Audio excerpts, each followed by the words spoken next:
welcome to another episode of the Book Fest Club. I'm your co-host, Jules. And I'm your co-host, Jay. And man, we are back with another episode, and we got somebody special for you Very today. special. I just want to put it out there, all right? We got someone Absolutely. special.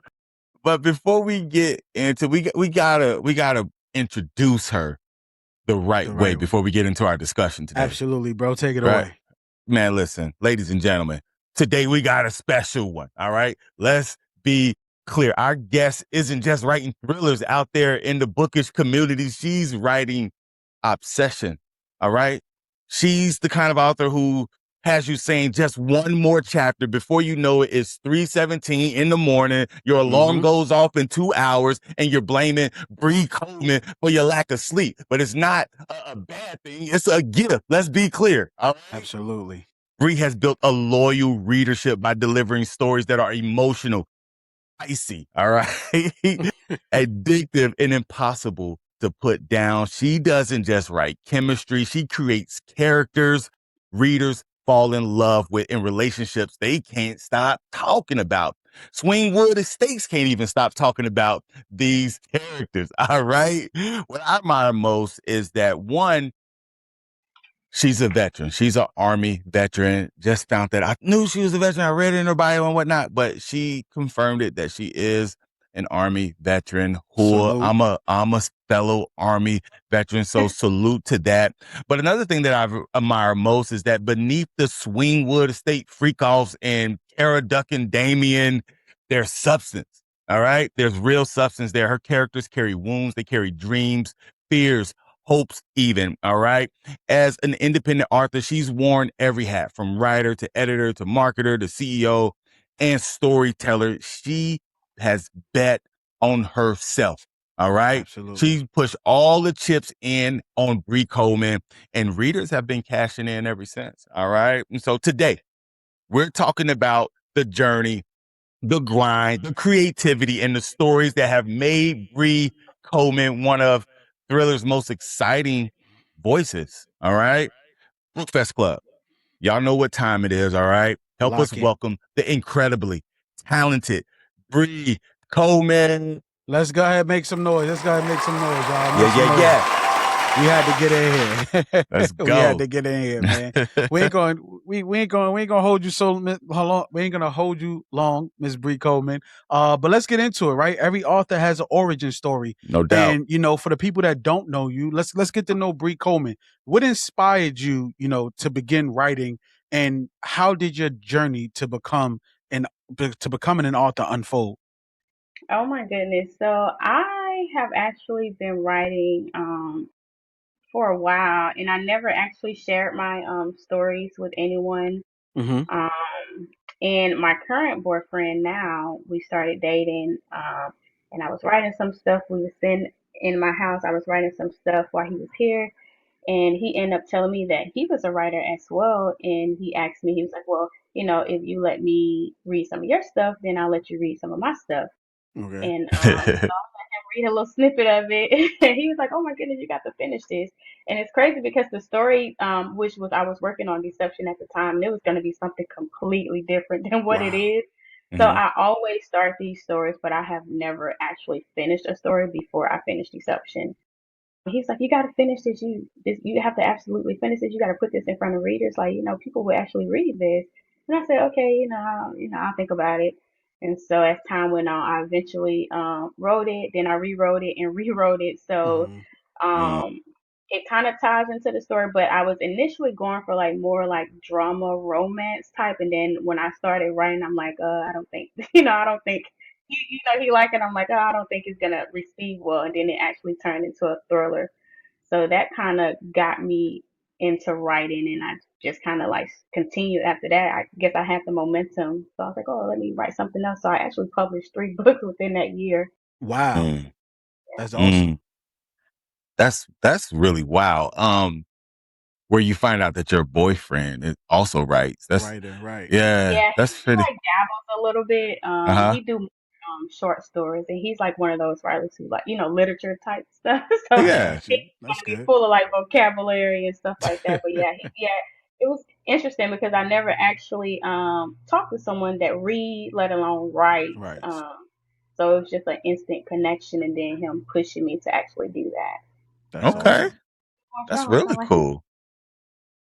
When do you feel that there was like this specific moment where you realized that, you know what, I'm meant to be an author? I don't know if I absolutely had that moment yet, Hmm. but I will tell you, um, every time somebody inbox me like, "Oh my goodness, I read this," or they tag me in a post, that kind of keeps me going because you see the negative stuff, but the positive stuff always outshine. And I'm like, you know what, I Yeah. need to finish this, or I need to put this out. So I think the readers actually coming to me, tagging me in posts, or I'm seeing like these good reviews.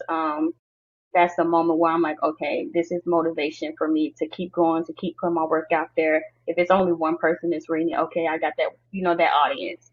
So, yeah, I think that was the moment when I started seeing people promoting or sharing stuff and then reaching out. That always makes me a little happy. Yeah, because you came across my timeline before I reached out to you for an interview, and I'm initially a thriller head. Like, me and Jules, like when we started our podcast, we initially was drawn because of thriller and fantasy.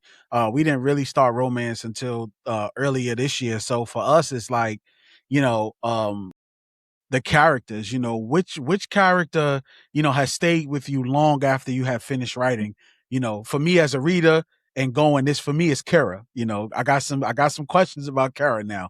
You know what I'm saying? Because she kind of ticked me off, not really understanding what's going on. But for you, the question is, what character has stayed with you after you finish writing your books? I would say it would probably be Kira. I mean, I've been Kira. What? What? So, Wow. well, Wow. not in that Wow. necessarily to the certain extent, but I think that character kind of stuck with me the Uh-huh. longest because it's kind of like, ah, it, is this what I'm going to leave the story off, or do I Right. want to continue? So I think like her story kind of stuck with me because I'm like, okay, I can kind of see how readers can see if it was left kind of open ended, so I can kind of see Right. how they think that her journey wasn't complete. And then just her journey of trusting people too much. Um, so I think I kind of relate to that because sometimes we got to kind of see stuff for what it is, and we kind of Uh-huh. go in these situations blind, going back to friendships, or going to friendships. You you never you get to know someone for what it is, but then you find out, okay, well, this person is not for me, or this person is not the person that I want, and we kind of miss those signs along the way, and it's like they are there, and where did I go wrong in missing that sign? Even in relationships, where did I go wrong in missing that sign? Because the signs are clear as day, but yet you still continue, you want to trust these people. So I think she kind of resonated with me. It's like, okay, Mm. why was she so trusting? What happened Yes, along the way? You You yes. kind of want to miss trust these everything. people. Yeah, you Cause her want letting to, Damien but it's back like you in, kind of boy. use your common sense. Right, Yeah, right, right. Oh man, what a thriller. Take it away, Drew. that's cool. Your thriller novels, Deception and The Six Couples, they keep readers on edge. I know that Six Couple had me just like, the conversation with the elderly woman. And I'm just like, oh my gosh, hold up. Man, how is this going to end? When is this going to break open? Because Break it's open, like yeah. you feel the tension building.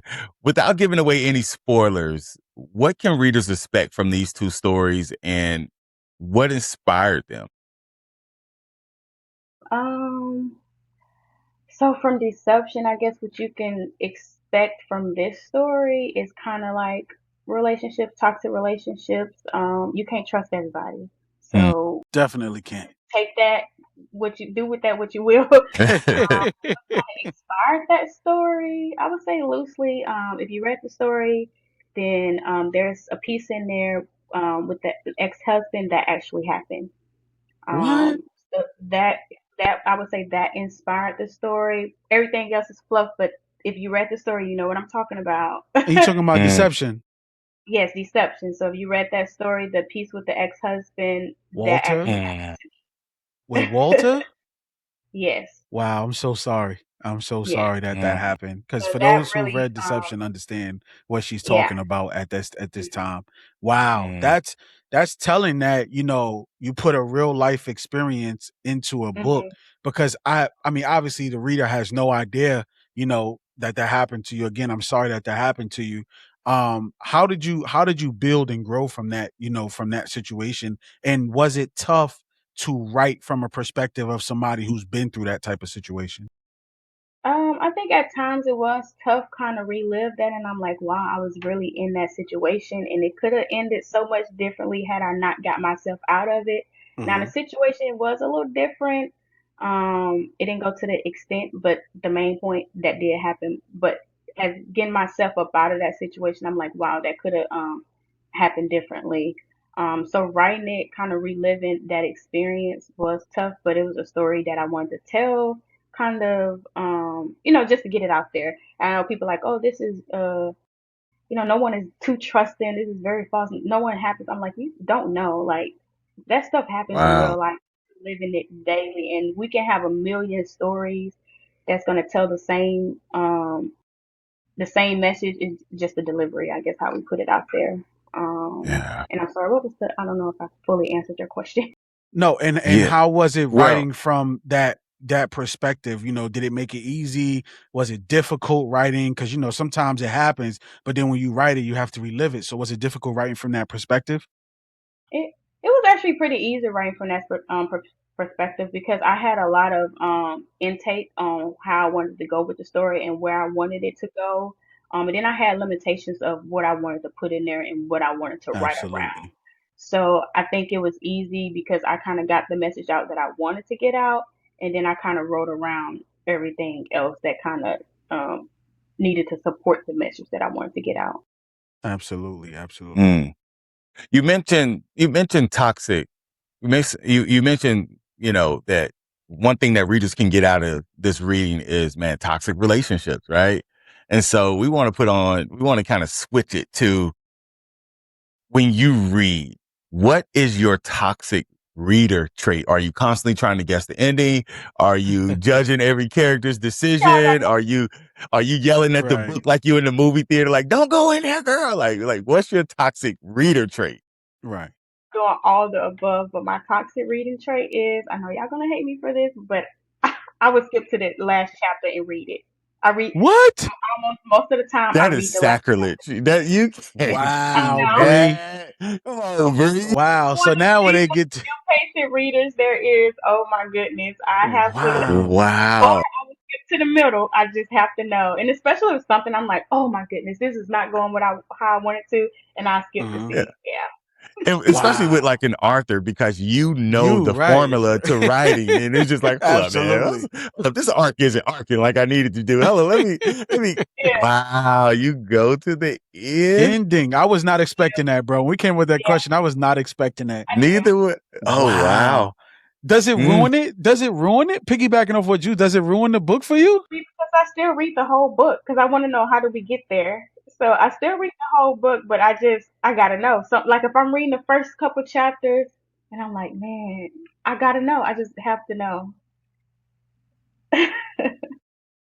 Understood. Understood, That's man. cool. I haven't heard that one. I haven't Me heard that neither, one, bro. Jay. That's a Yeah, that's a big one. I mean, that's and shifting gears, and I feel like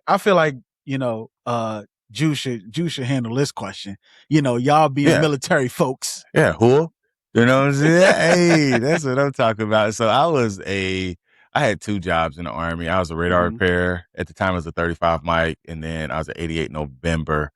And I just know just the impact that that overall experience had on me, my leadership, my battle buddies, like all of that. Like I still keep in contact with some of those guys, and man, it forged lifelong relationships. Your bio mentioned that you moved to Virginia while serving in the military before transitioning out in 2021.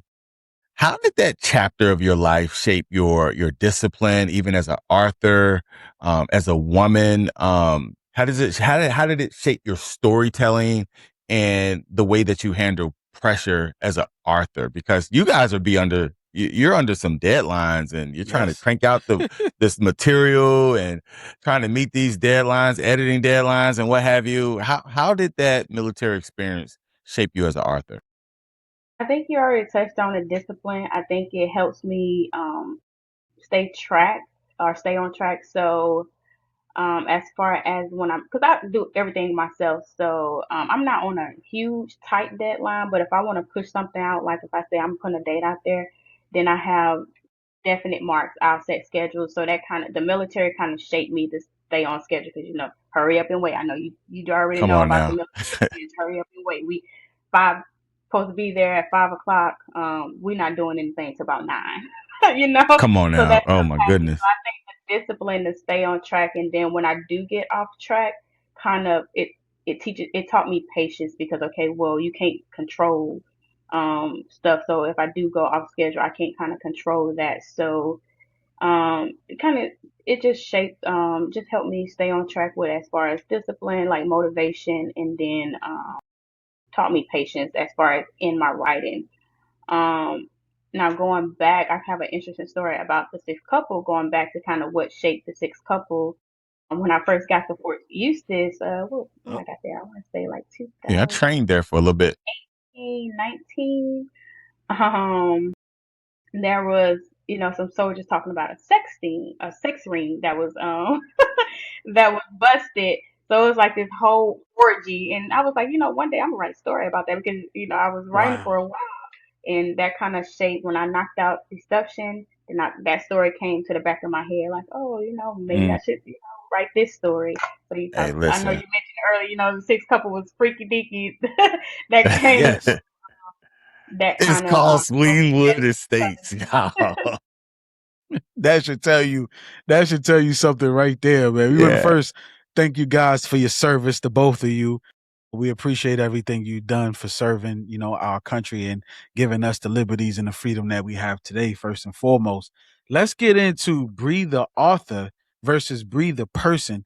Hmm. What's the biggest difference between Bre the author and Bre the person now in your everyday life? Being that you done published 3 different books, your notoriety is growing. I'm seeing a lot of people on social media. I know you said there's negative comments, it's negative, but I've definitely seen people talk about you and a great outstanding light where they loving your books. So now moving forward, like what is the difference between Bre the author and Bre the person? Ooh, I would say one of the biggest difference, I like when I'm on social media and promoting my work. I Mm-hmm. guess I present myself as like a introverted person. I'm very or extroverted. I'm very like introverted to myself. Wow. Very quiet. I wouldn't say I'm not outgoing because I think I am outgoing, but I'm very like to myself, very reserved. So when I do go to like these book events, like the big crowds, it's just very Mm-hmm. overwhelming for me. Mm. So getting out there, being a people person, I think that's the big difference. Because I mean, I work in human resources and I talk to people all day, but that's like on the phone or through camera. So actually face to face with people, I think that's one of the huge difference. Yeah. Okay. Okay. Okay. I wanna open up a opportunity for you to help out the independent authors out there. Right? Because there's some Mm-hmm. guys out there say, you know what? I'm not going to get a publisher. I'm just going to do it all myself. I could Yourself. do it myself. I got the skill set. I got the skills. And so as an independent author, you have to wear so many hats. And so writer, editor, marketer, salesman, entrepreneur. And so which role has been the most challenging for you and why? I would say the marketing has been the most challenging. Well, yeah, I would say the marketing, just getting yourself out there. But I think I have like social media has really been helping me. Mm-hmm. TikTok, videos, posting videos daily when I am consistent is very helpful.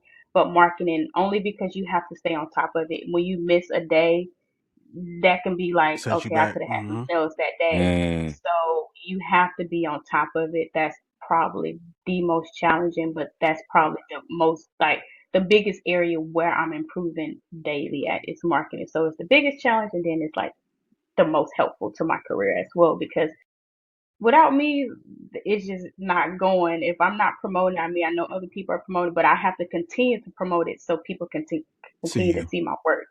Absolutely, because that algorithm will forget you. And as an independent author, heartbeat. you got to Eat it, kill the bear, drag it yeah. home, skin it up, cook it up. Yeah.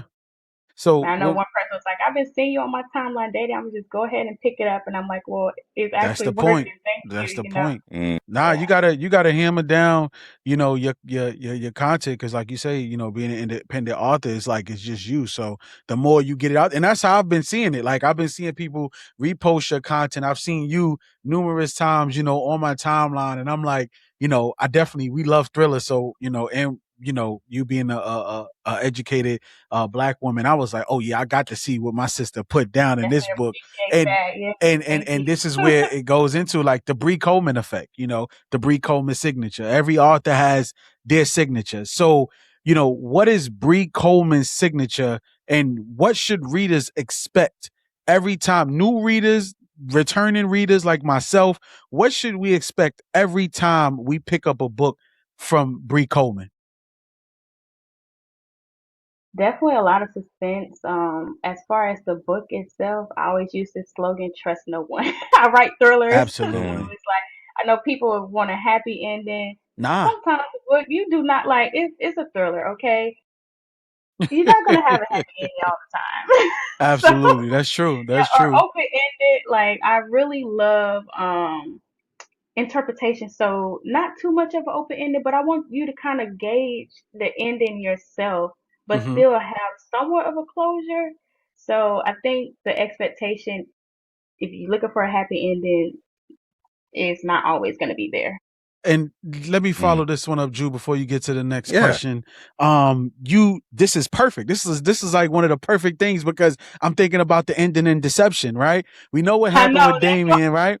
And I'm like, well, Walter knows, but because Walter said he knows, right? And she's getting these messages, right? I don't care if I'm spoiling it for people. You should have read it, right? This is Bre Coleman. You knew we was gonna have on the show, so you should have read the ending. Walter is still doing these messages, right? Brees knows who's doing. It's kind of like she knows, but yes, but they're together. So I'm you don't like, now I was completely like, Walter, you two-timing son of a gun. I was cursing him out like a person in the 70s. That was real open-ended because I was like, yo, that was a great ending. And I just wanted to make some noise. That was a like great ending. And that had me like, I thought it was all. I was like, oh, he finally got with her, because he was led astray by Damon in the beginning, and it's like, oh, Walter, you said the happy ending. And then you topsy-turvy that mug. And now I'm just sitting here like, bruh, I'm thinking about it because I'm like, Kira, like, do you really know? So you did a great job in this Deception book. You did an awesome job. I really loved the book. Mm. thank you. Well, I let's really appreciate continue this stroll. I want to continue this stroll down this writing avenue, if you will. When it's time for you to write, when you're getting ready to crank out some pages, what do you need around you? Or is it candle? Is it music? Like, do you need some snacks? Like, what do you need in order to thrive? I need complete darkness. I know. Thriller author, hand in hand. No Complete romance. That's darkness. Thriller style. Yo, she the real deal, bro. And I can use some music, like little jazz playing in the background, glass of wine, but I Okay. have to be in complete darkness. I can't have like this light. I cannot have that light in my face like that. My boyfriend, he'll come here like, "Are you sitting in the dark?" I'm like, "I'm writing. Leave me alone, please." Wow. Wow. I wouldn't have That's never, big. but it I would have makes a never thought lot that. of sense, man. Thriller Like authors, they gotta be thriller, in a moment, bro. darkness. They Yeah. gotta Yeah, be in that moment. They have to be in that it makes moment. sense. Are there any snacks you need? You're a jazz person. I know we spoke with other authors, they like the hip hop or what have you. But you said, man, you just give you some That's Thriller. That's jazz. Is Thriller. that the music of killers? Like in thriller, it's like people like jazz just playing in the background. Right. Wow, Oh that's man, cool. that's amazing. So what is next? Before that, you've been to a couple book conventions, right?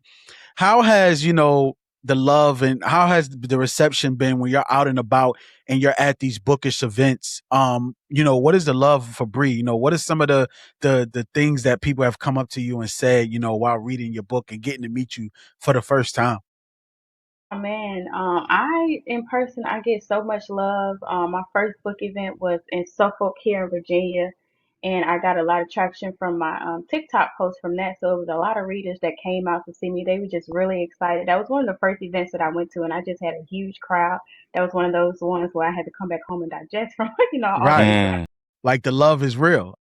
it was just the love out there. I'm like, you asked me earlier what moment. I guess that would kind of be another moment because I'm like, wow, Mhm. all these people came. I almost sold out, but I took a lot of books just because I knew people were coming. But one of the main things that came up to me, one of the readers that read my book, she's like, oh my God, I can really relate to deception, because I was Kira and I'm so glad I got out. So just telling the story in a different light, I think that would probably be the main thing. People actually showing up to the events, coming to me, wanting to meet me, wanting me to sign their books, wanting to purchase from me, and then coming to tell me like, oh my God, I really resonated with that story. I really enjoyed that story.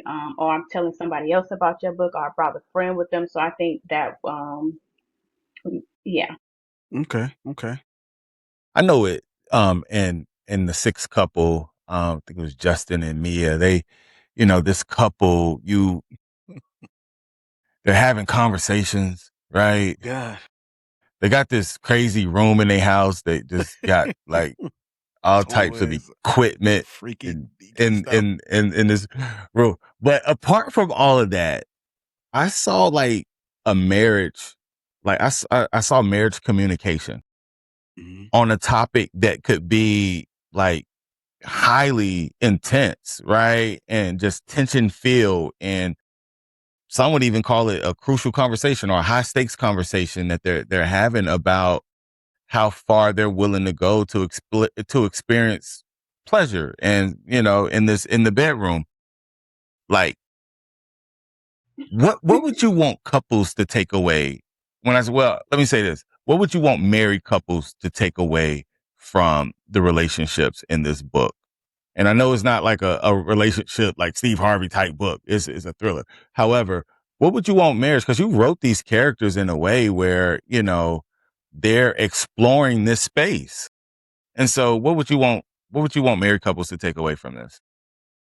Say open communication. Like you gotta communicate your need and want to your partner because I mean we're not mind readers, so we don't know what each other wants. So if you want to explore something or try something, then you need to speak up and not wait until you are at like, man, I really want to do this. And then you'll be in a situation where you just go for anything, almost kind of how Mhm. Mia did when she got into the community, started exploring these options, and she just jumped at like the first opportunity without first talking to her husband because maybe they could have explored something a little bit minor before jumping into like a whole, The whole situation world. in the Yeah, community. I think, and then even if they did want to go to the party and explore some stuff, talk about it first. Like, don't just make it like one sided or get to know these people before you actually want to explore sexually with them. that part. Yeah, Ask so around the neighborhood For first. real, before you. communication at first with Mia, she just kind of like, okay, well, I want to do this. I'm ready to explore, and Justin, he was just ready to go, very supportive with her, with whatever Yeah, she. I saw that from him. That's So good. so what's next for Bre Coleman? You Yeah. got three books out there now, right? I believe it's three books. Um, what is next for Bre Coleman? What can we expect moving forward? So I do have two current work in progress. Deception 2 that should be coming out soon. I do not have a release date yet, Wait, with but Kira? yes, I am doing a Deception 2. What? Hey. I Oh initially yes. did not plan on doing a Deception 2, but everybody's like, You it got you to be get in the you first got two, to. and That I ending caved is in. I caved crazy. Is that the first time you shared this Yes. with the public? Yes. in. A little bit, yeah, A little a bit. little Okay. Okay. bit, Okay. We'll take Yes. that. I'm excited now. Walter, your yeah. days is numbered. Yeah, but I haven't really I am almost completely finished with it. I just have to go back through the editing. That really takes a Sometime. lot of work, like going back editing and then make sure everything flows. So I'm in that stage now and I want to hopefully put it out within like the next 1 or 2 months. What? Okay. That's I've been working awesome. on it for a while, yeah. Oh And my then That's God, I cool. can't wait. We're gonna have it back. yeah, and then I have another one that I was working on, The Brother. That one is complete. I actually put that one aside and started working on Deception 2, which I should have just started, completed that one first. But both of those will be coming out probably back to Back back. to back. Okay. Yep. We got some good material coming in the next couple of months, people. That's cool. Well, we know you're active on social media. If you want to give the viewers watching your social handles, where can they catch up with you in the social media world? Oh yes. All my social media is Arthur Bre Coleman. My names. So TikTok, Facebook, and Instagram, they're all Arthur Bre Coleman. Okay, Outstanding. we thank you for being able to But chop it up yeah, with us. definitely. We love your work. We can't wait for Deception 2 now, and The Brother. Can't wait for The Brother. The name just I'm picturing what's happening in The Brother. Like this is gonna be one of those. But we just again we thank you for stopping by the Bookfest Club, man. And Absolutely. you're more than welcome Hey, anytime. thank you so much. Oh my goodness, I really appreciate this. And We this is my thank first time Absolutely. doing an interview like this, so yeah, I'm excited to listen to it. You did good. You did good. Don't worry about it. You We're did glad to good. have it. Hey, I cannot. I'm not one. That's another thing. Public speaking. You would think that I'm very Mm-hmm. great at it because of my video, but Right. yeah. Nah, you did you're you did right. awesome. You did awesome. Drew, you got anything before we get out of here? Hey, she is Bre Coleman. Make sure that you go out there, get the audio book on Audible, go and Cop it. grab the physical copy. It's Deception. It's The Sixth Couple, man. Go and support this amazing author. I'm your co-host, Jules. And I'm your co-host, Jay. And we are the Book Fest Club. Peace. We'll see you next episode.